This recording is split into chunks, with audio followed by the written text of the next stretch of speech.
سب سے پہلے سب سے بہتر طریقہ یہ ہے، ٹائم تھوڑا ضرور لگے گا، اپنے بچوں کو تعلیم دیجیے، اپنے بچوں کو قرآن کی تعلیم دیجیے، اس کے بعد پھر حافظ قرآن بنانے کے بعد ان بچوں کو اسکول میں بھیجیے۔ اور میں اسکول کے پرنسپل ڈائریکٹروں سے بھی کہنا چاہتا ہوں، because I am a director, حضرت مولانا بھی ڈائریکٹر ہیں، پرنسپل ہیں، میں بھی ہوں۔ آج 26 جنوری ہے، آج 26 جنوری میں کیا کرائیں گے پتہ ہے؟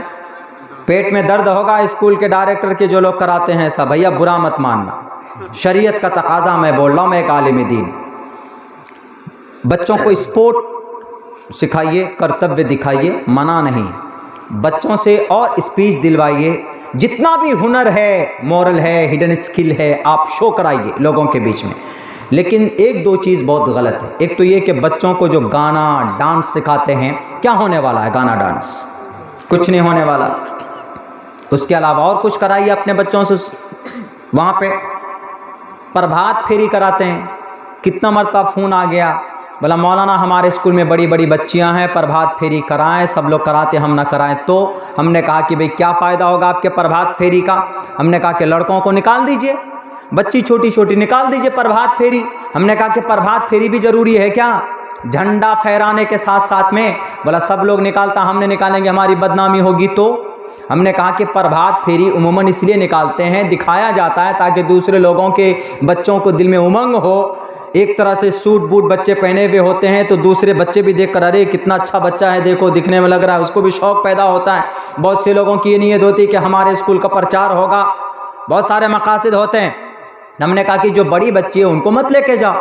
بہت سے اسکول والے تو بچیوں کو بھی، جو بڑی بڑی جوان بچیاں ہوتی ہے ان کو بھی سڑکوں کے اوپر بھیج دیتے ہیں کہ پربھات پھیری کراؤ۔ جن کو کرانا ہے کرائیے، لیگلی اعتبار سے کوئی ضروری نہیں پربھات پھیری کرانا۔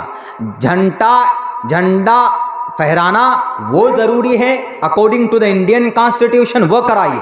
لیکن اسکول کے اندر گانا ڈانس سکھاتے ہیں، اس کے بجائے آپ اسلامک ہسٹری کے اوپر، اتہاس کے اوپر بتائیے نا کہ 26 جنوری کیوں ہوا، 26 جنوری کو کیا ہوا تھا، 26 جنوری ہم کو کیسے ملا۔ 26 جنوری 1950 کے اندر، 1950 26 جنوری کو اس دیش کے اندر سمویدھان لاگو ہوا تھا، اور 26 نومبر 1949 کو سمویدھان ایکسیپٹڈ، قابل قبول ہوا تھا، مانا گیا تھا، اور اسی 26 جنوری کو پورے بھارت کے اندر وہ قانون نافذ کیا گیا تھا۔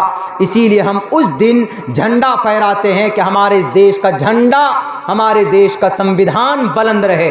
لیکن آج سمویدھان کو بدلنے کی کوشش کی جا رہی، کن کے ذریعے؟ منوسمرتی کے ذریعے، منوواد کے ذریعے، بھگوا دھاری کرپٹ لوگوں کے ذریعے سے۔ اور سب سے پہلے وہ ٹارگیٹ کن کو بنائے ہیں؟ وہ جانتے ہیں کہ ہمیں 26 جنوری ملی ہے ٹوپی داڑھی والے کی قربانی کی وجہ سے۔ اور ٹوپی داڑھی والے کہاں سے پیدا ہوتے ہیں؟ جہاں پر قرآن کی تعلیم دی جاتی، جہاں مکتب ہوتے ہیں، جہاں پر مولانا حفاظ کرام بیٹھ کر اپنے بچوں کو تعلیم دیتے ہیں۔ آسام کے اندر 350 سے ادھک مدرسے بند کر دیے گئے، سرکار کے فنڈ سے ان کو تنخواہ دی جاتی تھی۔ آسام کے مدرسے، وہاں کے منسٹر نے کہا کہ جب مدرسوں کے اندر قرآن کریم کی تعلیم دی جاتی ہے تو ہم بھگوت گیتا کو بھی نافذ کریں گے، نہیں تو ہم مدرسوں کو فنڈ نہیں دیں گے، ان مدرسوں میں تالے لگا دو۔ 300 سے ادھک مدارس بند کیے گئے۔ اتر پردیش کے اندر بھی کوشش کی جا رہی ہے وہاں کے مدارس کو بند کرنے کی، یعنی مدارس کو بند کرو تاکہ ٹوپی داڑھی والے کم پیدا ہوں گے، اور ان مسلمانوں کی شریعت کمزور ہوگی، مسلمانوں کا ایمان کمزور ہوگا۔ اپنا حق حقوق لینے کے لیے جو مسلمان میدان میں کھڑے ہو جاتے ہیں۔ عبداللہ سالم قرآن کی روشنی میں بولتا ہے، مولانا صابر صاحب احادیث کی روشنی میں بات کرتے ہیں، اور دوسرے علماء کرام جو شریعت کی بات کرتے ہیں وہ بات کرنے والا نہیں ہوگا، اور اس دیش میں ہم بڑی آسانی سے ہم بھگوا دہلا دیں گے اس پورے دیش کے اندر۔ میں نے کئی جگہ تقریر میں یہ بات کہی ہے، ہم نے کہا ہے کہ جب انگریز اس دیش میں آیا تھا تو انگریز کے مقابلے میں کوئی مائے کا لال کھڑا نہیں تھا. اگر انگریز کے سامنے میں سینہ تان کر کوئی کھڑا تھا تو مدرسے سے پڑھنے والے مولانا قاسم نانوتوی کھڑے تھے, مدرسے سے پڑھ کر نکلنے والے شاہ عبدالعزیز محدث دہلوی کھڑے تھے, اور مولانا جعفر تھانیسری کہاں سے پڑھ کر نکلے؟ مدرسے سے پڑھ کر نکلے, جو اس دیش کو آزاد کرانے کے لیے شہید ہوئے. دیش کو آزاد کرانے کے لیے انگریز سے مقابلے کے لیے مولانا فضل حق خیر آبادی 4 سال تک مالٹا کی جیل کے اندر رہے, جزیرے انڈمان نکوبار کے اندر رہے, وہ وہیں پر دفن ہو گئے. کہاں سے پڑھ کر نکلے تھے؟ بتاؤ آسام کے حکومت میں بیٹھنے والے کرپٹ لوگوں, بتاؤ اتر پردیش کے بے نیت بے غیرت لوگوں, مدارس کے اوپر شک کی نگاہ سے اپنی نگاہ ڈالنے والوں, اگر علماء کرام نہیں ہوتے تو یہ بھارت آزاد نہیں ہوتا تھا. 70,000 علماء کرام کے پھانسی کے پھندے پر اگر نہیں لٹکتے تو یہ دیش آزاد نہیں ہوتا تھا. بڑی لمبی تاریخ ہے. توپ کے سامنے میں کھڑے ہونے والے شیخ الاسلام حسین احمد مدنی کہاں سے پڑھ کر نکلے؟ مدرسے سے پڑھ کر نکلے تھے. حافظ ضامن شہید کہاں سے پڑھ کر نکلے؟ مدرسے سے پڑھ کر نکلے تھے. مولانا عبدالرشید گنگوہی کہاں سے پڑھ کر نکلے؟ مدرسے سے پڑھ کر نکلے تھے. اور سر سید احمد خان کہاں سے پڑھ کر نکلے؟ مدرسے سے پڑھ کر نکلے تھے. ایک لمبی تاریخ ہے. مدرسے سے پڑھ کر نکلنے والوں نے اس دیش سے ظالم انگریز کو بھگایا تھا, اور آج بھی تم مدرسوں کو بند کر رہے ہو. کر لو مدرسے کو بند, تمہارے بھیک کی ضرورت نہیں ہے ہمیں. ہم اپنی 2 روٹی کھاتے ہیں, 1 روٹی کھائیں گے, 1 روٹی مدرسے کے اندر استاد کو بھیج کر دیں گے, ہم اپنے مدرسے کو چلاتے رہیں گے. کیوں؟ اگر انگریز کے بعد اب چین جاپان والا اگر ہماری اس دیش میں حملہ کرتا ہے تو سنو آسام حکومت والوں, اتر پردیش کے کرپٹ لیڈروں سنو, اگر سب سے پہلے چین جاپان کی فوج سے مقابلہ اگر کوئی کرے گا تو وہ سب سے پہلے مدارس سے پڑھ کر نکلنے والے سر پر ٹوپی اور داڑھی والے علماء کرام ہی ہوں گے جو ان کا مقابلہ کریں گے, تمہارا فوج نہیں ہوگا. کیوں؟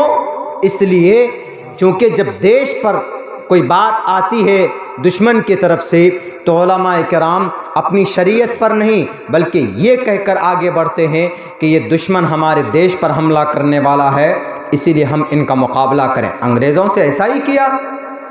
مولانا حسین احمد مدنی نے فتویٰ دیا انگریز کے فوج میں کوئی داخل نہیں ہوگا, فتویٰ دے دیا.